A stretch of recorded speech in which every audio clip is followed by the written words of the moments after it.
देखिए, विकलांग व्यक्ति है और न्याय की मांग को लेकर के यहाँ जमीन पर बैठे हुए डीएम ऑफिस के बाहर रोड पर बैठे हुए हैं। दिल्ली में जाति जनगणना कराओ, बेटी के बलात्कारियों को फांसी दो, फांसी दो।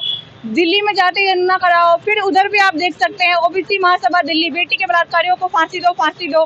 तमाम तरीके के पोस्टर जिनके पास है, कौशाम्बी की बेटी को न्याय दो। आज सरकारी जमीनों पर बड़ी बड़ी कंपनियां बनवाई जा रही हैं, उनको तोड़ा जा रहा है क्या? नहीं, उनके लिए सरकार वन विभाग कटवा रही है, जंगल कटवा रही है, जानवरों के मकानों को खत्म किया जा रहा है। कानूनी तरीके से काम हो रहा है ना? नहीं, क्यों? अगर बड़ी बड़ी कंपनियां बन भी रही होंगी तो कानूनी तरीके से बन रही होगी। तो बड़ी बड़ी कंपनियों में काम कौन करेगा?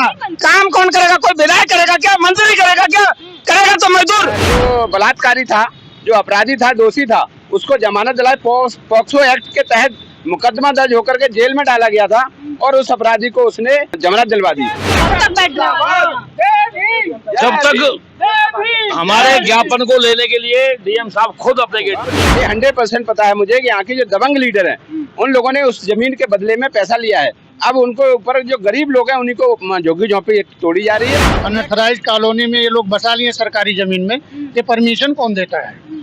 इनको वहाँ रहने के लिए बिजली और पानी का कनेक्शन कहाँ से पास होता है? ये तो गलतियाँ वो करेंगे, बाद में बेचारे गरीबों को उजाड़ा जाता है और कहेंगे ये गलत जगह रह रहे हैं। आर्थिक स्थिति को सुधार करने के लिए 50% जनता को मार दो, फिर पैसा जो बचेगा ना कम, वो पैसे को आप लोग यूज करिए, कितना अच्छा रहेगा। जनता को घर तोड़ दीजिए। सटीक खबरों का सीधा असर। आप देख रहे हैं एनसीआर समाचार, सच्ची और पक्की खबरें। नमस्कार, मैं नमिता चौहान और आप देख रहे हैं एनसीआर समाचार। इस वक्त हम लोग मौजूद है साकेत में डीएम ऑफिस के बाहर और यहाँ पर राष्ट्रीय भीम संगठन और ओबीसी महासभा के कुछ लोग यहाँ आए हुए हैं, जो जिनके हाथों में आप पोस्टर देख सकते हैं। दिल्ली में जाति जनगणना कराओ, बेटी के बलात्कारियों को फांसी दो, फांसी दो। दिल्ली में जाति जनगणना कराओ। फिर उधर भी आप देख सकते हैं ओबीसी महासभा दिल्ली, बेटी के बलात्कारियों को फांसी दो, फांसी दो। तमाम तरीके के पोस्टर जिनके पास है, कौशाम्बी की बेटी को न्याय दो। और तमाम ये लोग ब्रिजेश पाठक मुर्दाबाद मुर्दाबाद, तमाम तरीके के पोस्टर इनके हाथों में हैं और ये लोग यहाँ डीएम ऑफिस के बाहर बैठे हुए हैं। क्या वजह है, क्यों यहाँ बैठना पड़ रहा है? धूप काफी हो रही है, गर्मी है और बावजूद इसके घर को छोड़कर यहाँ सड़क पर बैठे हुए हैं। क्या वजह है?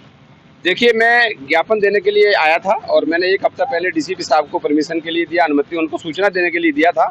आरबीएस और भीम संघ आरबीएस और ओबीसी महासभा ने संयुक्त रूप से हम ज्ञापन देने के लिए आज आए थे। लेकिन हम लोग आए, हमें बोला गया कि डीएम साहब जल्दबाजी में है, वो कहीं जा रहे हैं, आप अपना ज्ञापन दीजिए। हमें 50 कदम यहाँ पर मेरे को 2 मिनट भी समय नहीं दिया गया और मैं 2 मिनट में मेरे को बोला गया कि आप डीएम साहब से मिल लीजिए। मात्र 3 लोगों को बोला गया कि 3 लोग अंदर आइए। हमारे बहुत सारे साथी हैं जो पूरी दिल्ली से चलकर यहाँ पर आए हैं। तो मेरा कहने का सीधा सीधा एक तात्पर्य था कि हम प्रशासन के नेतृत्व में, प्रशासन के देखरेख में हम डीएम साहब को ज्ञापन देना चाहते हैं और हमारे 10-50 लोग, जो 50 लोग 100 लोग जो हैं, मैं शांतिपूर्वक तरीके से बेटी को न्याय दिलाने के लिए बाबा साहब की मूर्ति ग्वालियर हाईकोर्ट परिसर में नहीं लगाए दे रहे हैं गुंडे, तो वहाँ पर उनके लिए और दिल्ली में ओबीसी का 27% रिजर्वेशन के लिए दिल्ली में जो झुग्गी झोंपड़ी तोड़ी जा रही है, उन गरीब लोगों को खुले आसमान में छोड़ दिया है। उनको मतलब इनका यही नहीं पता एक कौन सहारा बन के रहेगा। बरसात का मौसम है, उनके बच्चों को कौन देखेगा, उनकी महिलाओं को कौन संभालेगा, ये कोई सरकार देखने को राजी नहीं है। इसलिए हमने ज्ञापन देने का प्रावधान किया था। सरकारी जमीनों पर अगर झुग्गी झोपड़ियां बनाई जाएगी तो उसे तो तोड़ा ही जाएगा। देखिए, किसने अनुमति दी थी पहले झुग्गी झोपड़ी? ये गरीब लोग हैं, इनका किसी का भी हिम्मत नहीं है कि कहीं भी कोई सरकारी जगह, इनको किसी ने दिया गया, इनके बदले में उनसे पैसा लिया गया होगा। ये 100% पता है मुझे कि यहाँ के जो दबंग लीडर हैं, उन लोगों ने उस जमीन के बदले में पैसा लिया है। अब उनको ऊपर जो गरीब लोग हैं उन्हीं को झुग्गी झोंपड़ी तोड़ी जा रही है। और मैं कब कह रहा हूँ सरकारी झोंपड़ी में, मतलब सरकार किसकी है? उन्हीं गरीब लोगों ने एक वोट दे करके सरकार को बनाया है ना, उन्हीं गरीब लोगों ने तो दिया है वोट। उन्हीं गरीब लोगों को वोट देकर उसके बदले में दे क्या रहे हैं आप? उनको बेघर कर रहे हैं। अरे आपका फर्ज था उन मकान को तोड़ने के पहले उनको पक्का मकान दे दीजिए। अगर विकास चाहिए तो जो सरकारी जमीन है उसे तो खाली कराना पड़ेगा, तभी तो आप लोगों को विकास मिलेगा। मैं कह रहा हूँ विकास चाहिए, मैं कह रहा हूँ यहाँ आर्थिक स्थिति को सुधार करने के लिए 50% जनता को मार दो, फिर पैसा जो बचेगा ना कम, वो पैसे को आप लोग यूज करिए, कितना अच्छा रहेगा। जनता को घर तोड़ दीजिए। जनता खुद बोलती है कि हम सालों पहले जब यहाँ आए थे तो और लोग रह रहे थे, तो हमने भी यहाँ पर कब्जा किया और हम रहने लगे। जनता खुद बोलती है। जनता कोई नहीं बोलती है, किसी ने कब्जा कब्जा नहीं किया है। मैं कह रहा हूँ मेरे माइक पर भी बोला है, मेरी कवरेज में भी आप सुन लीजिएगा। जनता खुद कहती 40 साल 50 साल पहले जब हम आए थे तो यहाँ 2-4 लोग थे, हम भी यहीं रहने लगे और इतना समय हो गया। देखिए मेरी बात सुनिए, एक 50 साल से अगर सरकार के सामने रह रहे हैं, मकान बनाया, दुकान बनाए, पक्के मकान बनाए उन्होंने, तब तक सरकार कहाँ पे थी?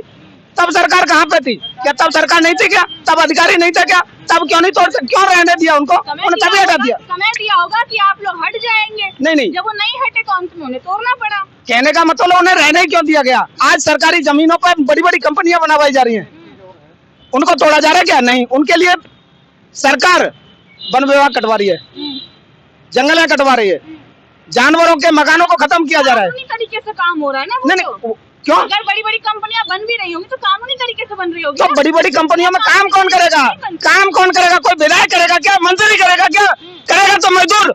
मजदूरों के मकान तोड़ दिए जाए, मजदूर कहाँ रहेंगे? क्या फैक्ट्री में रहेंगे? क्या रहेंगे? तो मकानों में रहेंगे, तो झुग्गियों में। जब उन्हें 4000 7000 तनख्वाह है, क्या फ्लैटों में रह सकते हैं? क्या क्या विधायक किसी फैक्ट्री में नौकरी करने जाता है क्या? झुग्गी वालों के पास भी एसी कार सब कुछ होता है, ऐसे मत बोलिए। देखिए, झुग्गियों के पास सब कुछ होता है, वो कैसे होता है? वो रात और दिन एक करते तब हो पाता है, ठीक है ना? क्या किसी विधायक ने नहीं दे दिया उनको? तो जिनके पास कार है, एसी है, घर बना हुआ है, टाइल लगे हुए, वो कहाँ के गरीब हुए? फैक्ट्रियों को जब सरकार जमीन दे रही है तो वो उन गरीबों को जमीन नहीं दे सकती। उनके लिए जमीन नहीं है, फैक्ट्रियों के लिए जमीन है।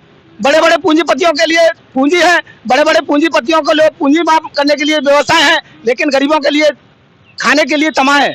5 किलो राशन दिया जा रहा है, क्यों? सभी गरीब हैं क्या? और जो गरीब हैं, वास्तविक गरीब हैं, कितने अधिकारियों के बच्चे सरकारी विद्यालय में पढ़ते हैं? कितने विधायकों के बच्चे सरकारी प्राइमरी विद्यालय में पढ़ते हैं? नहीं पढ़ते हैं, केंद्रीय विद्यालय में पढ़ते हैं। वो कहते हैं हमारे सरकारी विद्यालय से पढ़कर आए। आज तक शिक्षा को खत्म करती जा रही है। उत्तर प्रदेश में 1 लाख प्रधानाध्यापकों की भर्ती खत्म कर दी गई, पद खत्म कर दिए गए। 27,954 विद्यालय उत्तर प्रदेश से बंद कर दिए गए, प्राइमरी विद्यालय। राजस्थान से 26,923 स्कूल बंद कर दिए गए, प्राइमरी विद्यालय। क्यों? जनसंख्या आज 142 करोड़ हो चुकी है और स्कूल खत्म हो रहे हैं, क्यों हो रहे हैं? आप क्या कह रहे थे, बताएं। मैं ये कहना चाह रहा हूँ कि अगर सरकार को ये ध्यान है कि ये अगर अनऑथराइज कॉलोनी में ये लोग बसा लिए सरकारी जमीन में, ये परमिशन कौन देता है? इनको वहाँ रहने के लिए बिजली और पानी का कनेक्शन कहाँ से पास होता है? इनके नाम के बिजली कनेक्शन कहाँ से आता है? मैं ये जानना चाह रहा हूँ कि अगर ये तो सरकार रहम करके दे देती होगी कि चलो ठीक है, रह रहे तो दे दो थोड़ा। राशन कार्ड भी पास हो जाता है और उनको आयुष्मान कार्ड भी बना देती है सरकार। आखिर में वोटर आईडी, सबसे बड़ी बात तो वोटर आईडी वोट लेने के लिए बना देती है। क्यों बना देती है? अगर उनको ये पता है कि ये गलत जगह रह रहे हैं।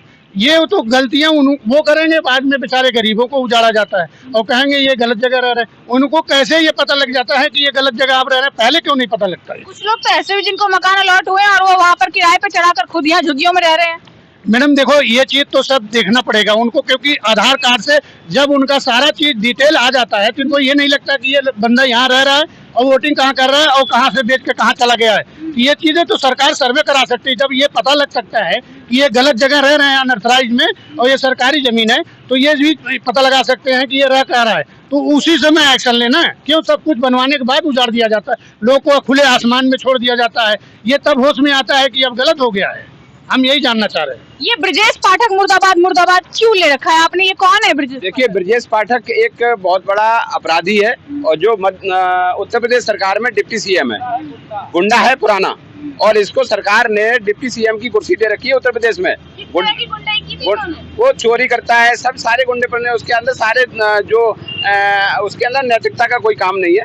ये पुराना हिस्ट्री सीटर है और आज भी इसने अपना रूप दिखाया कौशाम्बी में, जो पाल समाज की बेटी के साथ में जो अन्याय किया 8 साल की बच्ची के साथ, और उसको जो बलात्कारी था, जो अपराधी था, दोषी था, उसको जमानत दिलाई, पॉक्सो एक्ट के तहत मुकदमा दर्ज होकर के जेल में डाला गया था और उस अपराधी को उसने जमानत दिलवा दी। और आज बड़ी कर बेटी के परिवार वालों को, जो उसके पिताजी को, भाई को, चाचा को, मामा को, किस 4-5 लोगों को उसको जेल में डाला गया है। ये सारा का सारा काम ब्रजेश पाठक के इशारे पे किया जा रहा है। उत्तर प्रदेश की योगी सरकार इस पे बिल्कुल चुप्पी साधे हुए है। आरोप में डाला है 8 साल की बच्ची को रेप के आरोप में। नहीं, घर परिवार के पीड़ित के परिवार को किस लिए डाला गया है? परिवार जो बच्ची है, बच्ची के पेरेंट्स को इसलिए जेल में डाला गया है क्योंकि वो पाल समाज की है। पाल समाज की, ओबीसी समाज के, दबे कुचले वंचित समाज के लोगों को कभी भी गुमराह कर सकती है सरकार। और सरकार है ही इसीलिए जो गुंडा सरकार है, भारतीय जनता पार्टी की सरकार है उत्तर प्रदेश में, वो गुंडागिरी की सरकार है, वो दबंग लोगों की सरकार है। वहाँ गरीब लोगों की सुनाई नहीं होती, वहाँ कमजोर वर्ग के लोगों की सुनवाई नहीं होती, इसलिए उनको जेल में डाला गया है। और ये ब्रजेश पाठक के इशारे पर किया गया, इसलिए हमने सभी लोगों ने कहा है कि ब्रजेश पाठक मुर्दाबाद है और मुर्दाबाद रहेगा और मुर्दाबाद ही रहेगा। कब तक बैठे रहेंगे यहाँ पर? कब तक बैठ जब तक हमारे ज्ञापन को लेने के लिए डीएम साहब खुद अपने गेट पर नहीं आएंगे। डीएम साहब बाहर आएंगे? बिल्कुल आएंगे, अब नहीं जाएंगे अंदर। हम अंदर जाके आ चुके हैं, अब क्यों जाने लगे हम? अंदर क्या हुआ, क्या कहा? अंदर हमें टाइम ही नहीं दिया, 15 मिनट खड़े रहे। हमसे यहाँ बोल रहे हैं पुलिसकर्मी कि 2 मिनट का टाइम है डीएम साहब के पास, और हम अंदर जाके 15 मिनट खड़े रहे। कोई सुनने वाला नहीं, नहीं, हम बाहर आ गए। पहले से सूचना दी होगी ना आप लोगों की, आप आ रहे हैं? हाँ, दे रखी है, बाकायदा लेटर दे रखा हमने इनको, फिर उसके बावजूद भी ये करती हुआ है। इतनी धूप हो रही है, बैठ पाएंगे क्या यहाँ? हम तो संघर्ष करने वाले व्यक्ति हैं, इससे और बड़ी धूप आ जाए हमें फर्क नहीं पड़ता। हम तो लोहे के तपे हुए हैं। और नहीं आई डीएम मिलने के लिए तो नहीं बैठे रहेंगे, और क्या, चले जाएंगे, सुबह फिर आ जाएंगे, और फिर शाम को चले जाएंगे, कल उसके अगले दिन फिर आ जाएंगे। क्या ये शांति प्रदर्शन शांतिपूर्ण नहीं रहेगा? चलेगा शांतिपूर्ण ही, संविधान के दायरे में। हम संविधान का सम्मान करते हैं और संविधान के दायरे में चलते हैं, और अभी भी संविधान के दायरे में चलेंगे। बाहर नहीं आएंगे तब तक यहाँ पर हम बैठे हुए हैं, और जब तक बैठे रहेंगे, जब तक डीएम साहब बाहर नहीं आएंगे, चाहे हमारी जनसंख्या जितने लोग देखेंगे वो यहाँ पर बढ़ते जाएंगे। जाके रोड भी जाम हो सकता है, आगे और भी कुछ हो सकता है, लेकिन शांति प्रिय से बैठे रहेंगे। कम लग रही है संख्या? देखो संख्या कम मायना नहीं रखती, 1000 के बराबर है। मेरा एक राष्ट्रीय भीम संघ का सिपाही और ओबीसी महासभा सिपाही एक आदमी और 1000 की पावर रखता है कानून में, ताकत में और संघर्ष करने में। हम ये नहीं समझते कम है, हम तो 5 लाख के आसपास हैं इस समय भी, हम 50 नहीं है। हम अपने आप को 5 लाख समझ रहे हैं इस समय अभी भी, और डीएम साहब को झुका के जाएंगे, चाहे एक दिन लगे। हम संगम बिहार से आए, पूरी दिल्ली से आए, पूरे भारत से भी आए। हाँ, पूरी दिल्ली के लोग हैं जी। क्या कहना है आपका? आपके हाथ में ये जाति जनगणना को लेकर के पोस्टर है। देखिए, हम लोग यहाँ शांतिपूर्ण ज्ञापन देने के लिए आए डीएम साहब को, तो हमें यहाँ 10 मिनट भी उन लोगों ने यहाँ प्रदर्शन करने के लिए नहीं रोका कि डीएम साहब जा रहे हैं। तो हम लोगों को जब अंदर ले गए तो वहाँ 15-20 मिनट हम लोगों को इंतजार करवाया। डीएम साहब के पास हमारे लिए टाइम देने के लिए 2 मिनट नहीं थी। वहाँ से हम लोग बाहर आ गए। अब डीएम साहब से हमारा यही अनुरोध है कि हमारा शांतिपूर्ण ज्ञापन लें और हम लोग अपना काम करें। आप भी बैठे हुए हैं, हाथ में बैसाखी है, फिर भी जमीन पर बैठे हैं, और ये आपने लगा रखा है कि बेटी के बलात्कारियों को फांसी दो, साथ ही साथ झंडा भी लेकर बैठे हैं। क्या कहना है आपका डीएम को लेकर? हमारा ये कहना है कि हमारे क्षेत्र में नहीं है, हमारे देश के अंदर में जितने भी लोग भ्रष्ट लोग हैं, चाहे वो किसी भी जाति से आए और किसी भी, जो भी अगर आदमी हमारी बेटियों के साथ में बलात्कारी या अन्याय करता है, उसको सरकारें सख्त से सख्त कार्रवाई करें और उनको फांसी की सजा देने के लिए कानून बनाए। देखिए, विकलांग व्यक्ति है और न्याय की मांग को लेकर के यहाँ जमीन पर बैठे हुए, डीएम ऑफिस के बाहर रोड पर बैठे हुए हैं, और इनका यही कहना है कि जब तक डीएम बाहर आकर के ज्ञापन नहीं लेती तब तक ये लोग यहाँ से नहीं जाएंगे। इनका ये जो प्रदर्शन है वो लगातार चलता रहेगा, कई दिनों तक चलता रहेगा, जब तक कि इनकी बातें सुन नहीं ली जाती है। और भी लोग हैं यहाँ पर। आपके हाथ में संविधान है, क्या हुआ, क्यों संविधान लेकर के आपको यहाँ डीएम ऑफिस के बाहर खड़ा होना पड़ रहा है, बताइए। ये संविधान की ताकत ही तो है मैडम, जो आज हम लोग यहाँ पर जो है प्रदर्शन कर रहे हैं, और इसी की ताकत है जिससे हम शांतिपूर्ण ढंग से जहाँ भी जाते हैं आंदोलन करते हैं या प्रदर्शन करते हैं। हम ये नहीं चाहते कि जैसे बीजेपी सरकार जिस देश के अंदर एक भ्रष्टाचार जो मचा रखा है, गुंडागर्दी जो कर रखी है, कहीं बलात्कार हो रहे हैं, कहीं किसी के घर फूके जा रहे हैं, कहीं किसी को मारा जा रहा है, जगह जगह यही पूरे देश के अंदर हो रहा है। जब से ये बीजेपी सरकार देश के अंदर आई, तब से इस देश का जो है कोई भी कानून को इन्होंने ताक पे रख दिया है, और इनके हर जगह अपनी मनमानी चल रही है। तो ये तो एक इंसानियत के नाते से सही नहीं है ना, समाज, इंसान सब बराबर हैं, सबका हक बराबर है। तो ये एक जाति के प्रति ये अलग तरह का व्यवहार जो करते हैं, ये तो गलत है। ये लोग भी तो वोट देते हैं इन लोगों को, यही तो इनको जिता करके आज जो है क्या नाम, इस देश के प्रधानमंत्री बने बैठे हैं हमारे नरेंद्र मोदी जी। उनको सोचना चाहिए ना, वो तो इस देश के सर्वोपरि सबसे बड़े हैं। उनको देखना चाहिए कि जो समाज तबाह कुचला पिछड़ा वर्ग है, उन लोगों के साथ में जो अत्याचार हो रहा है, उसके ऊपर इनको ध्यान देना चाहिए।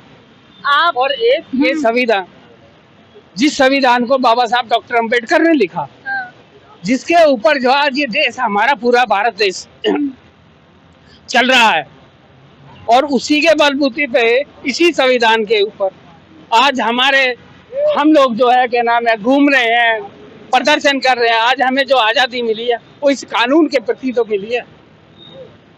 और आज ये हाल है कि इन्हीं के जो है कानून मंत्री, इन्हीं के संविधान के बनाने वाले डॉक्टर BR अम्बेडकर, बाबा साहब डॉक्टर अम्बेडकर, ग्वालियर के अंदर, हाई कोर्ट के अंदर, जहां से कानून के आधार पर इस देश का न्याय होता है, वहीं पर इस बाबा साहब की मूर्ति को जो है इग्नोर कर दिया जाता है। वहाँ के कुछ गलत तबके लोग, मनुवादी दिमाग के लोग जो है, जिनके अंदर एक हीन भावना बाबा साहब के प्रति भरी हुई है, और वो लोग बाबा साहब की मूर्ति को नहीं लगने दे रहे वहां पर।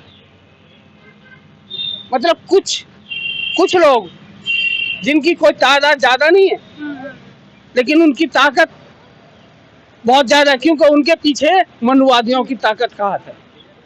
क्या मुद्दा है ग्वालियर का? ग्वालियर में क्या हो गया है? क्यों प्रशासन सपोर्ट नहीं कर रही है आप लोगों को? देखिए साहब, हमारे ओबीसी महासभा के माध्यम से हम कुछ कहना चाहते हैं कि ये जो भारतीय जनता पार्टी है, ये सिर्फ और सिर्फ हमारे ओबीसी महासभा की शक्ति से ही बनती है, और उसी के साथ ये जुर्म और अत्याचार करती है। प्रशासन सपोर्ट क्यों नहीं कर रही है? इस बात का मुझे जवाब दीजिए पहले। जी, प्रशासन, पुलिस प्रशासन, शासन हाँ, सपोर्ट क्यों नहीं कर रही है आप लोगों को? क्योंकि शासन प्रशासन और ये इन्होंने सदियों से कभी सपोर्ट किया ही नहीं हम लोगों को। एससी और ओबीसी को हाई कास्ट के लोगों ने कभी सपोर्ट किया ही नहीं है। सदियां गुजर गई है, आज क्या ये सपोर्ट करेंगे? सरकार में और पुलिस प्रशासन में सभी तो ऊपर जो उच्च वर्ग के लोग हैं वो नहीं होंगे, कुछ आप लोगों के वर्ग से भी होंगे, फिर क्यों नहीं मिल रहा है समर्थन? देखिए मैम, धन्यवाद आपका NCR का। आज ये लोग DM कार्यालय के सामने ओबीसी समाज के लोग अपनी मांगों को लेकर के तत्ती दोपहरी में इधर बैठे हैं, और DM साहब देश की बल्कि एक डिस्ट्रिक्ट की सेवा के लिए लोगों के लिए रहते हैं। अगर कोई आदमी अपनी समस्या को लेकर आएगा तो कहाँ जाएगा? मुखिया के पास जाएगा, और मुखिया यहाँ हैं DM साहब, तो ये अपनी समस्या को लेकर आए हैं। तो मैं मानवता के आधार पर और ये इंसानियत के आधार पर हम ये जरूर कहना चाहेंगे कि निर्लज्जतापन है। अगर देश में अगर आज़ादी का कोई मामला है तो आपको अपनी सब बात कहने का मामला है। अगर DM साहब नहीं आ रहे तो ये तो समझ लीजिए तानाशाही वाला मामला है, और ये तानाशाही ज़्यादा दिन तक चलने वाली है नहीं। आज क्या है कि भाई अगर मान लो ओबीसी और मान तमाम तरह के लोगों के साथ अत्याचार होगा तो दबे कुचले पिटे लुटे लोग अगर इकट्ठा होंगे तो सरकार को उखाड़ के फेंक देंगे, और DM साहब फिर कहाँ रह जाएंगे? DM साहब तो सिर्फ जनता के ऊपर बन के आए हैं। जनता जो सरकार काम नहीं करती, जनता के हाथ में वो पावर है कि 5 साल में सरकार को बदल देती है। ये बाबा साहब डॉक्टर अम्बेडकर की देन से भारतीय संविधान के आधार पर ये जनता के हाथ में है। DM साहब कुर्सी पे बैठे डिक्टेटरशिप पे गलत बात है। मैं तो आपके एक तरफ चंद्रगुप्त मौर्य की तस्वीर है, एक तरफ बाबा साहब की है, क्या हो गया? दोनों को आज साथ लेकर चल रहे हैं। देखिए, जब इनका राज था और सम्राट अशोक का राज था तो भारत सोने की चिड़िया हुआ करती थी। आज लोग सोने की चिड़िया बताते हैं, लेकिन किसकी वजह से थी ये नहीं बताते हैं। और भारत का संविधान सबसे पवित्र संविधान है। बाबा साहब की आज मूर्तियां तोड़ी जा रही है। देश में आज बलात्कार हो रहे हैं। एक तरफ बुलडोजर की सरकार है, तो क्या जो दूसरी पार्टियों की या दूसरे दल के दूसरे मजहब के लोग होते हैं, यदि अगर वो कहीं भी जरा सा ऊपर नीचे अगर उनसे होता है, उनकी आवाज उठती है तो उनके घर बुलडोजर चल जाता है। जो आज मेरी बहन बेटियों के साथ बलात्कार हो रहा है या कुछ लोग हैं उनके चुनिंदा जो ऐसे हरकत कर रहे हैं, क्या उनके घर भी ये सरकार बुलडोजर भेजेगी? तो ये सरकार को से जनता पूछती है और उसका जवाब देगी। अभी तो ये शुरुआत है, रोड पे आएगी और इस सरकार से जवाब मांगेगी। ये सरकार पूरी तरह से बेनकाब हो चुकी है और ये सरकार पूरी तरीके से फेल है।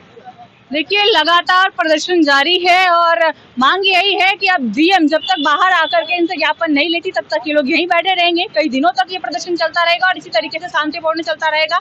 अगर डीएम बाहर नहीं आई तो बाबा साहब की तस्वीर, चंद्रगुप्त मौर्य की तस्वीर, संविधान, सभी चीजों को लेकर के ये सड़क पर उतर चुके हैं न्याय के लिए। दिल्ली में जिस तरीके से बुलडोजर चलाया जा रहा है उसके लिए, कौशाम्बी में जो बेटी के साथ हुआ उसके लिए, ग्वालियर में बाबा साहब की मूर्ति को लेकर के जो हंगामा हुआ और कोर्ट ने उस पर कोई एक्शन नहीं लिया उसके लिए, और तमाम तरीके के मुद्दे इनके पास है। सभी के हक की आवाज उठा रहे हैं, अपने हक की आवाज उठा रहे हैं और यहाँ पर बैठे हुए हैं। उम्मीद यही है कि जल्द से जल्द डीएम बाहर आएंगी और इनकी बातें सुनेंगी, इनका ज्ञापन लेंगी और इनकी जो मांगे हैं उसको आगे तक पहुंचाकर इन्हें न्याय जरूर दिलाएंगी। बने रहे हमारे चैनल एनसीआर समाचार पर, हम आपको लगातार अपडेट करते रहेंगे। तब तक के लिए नमस्कार, मैं नमिता चौहान।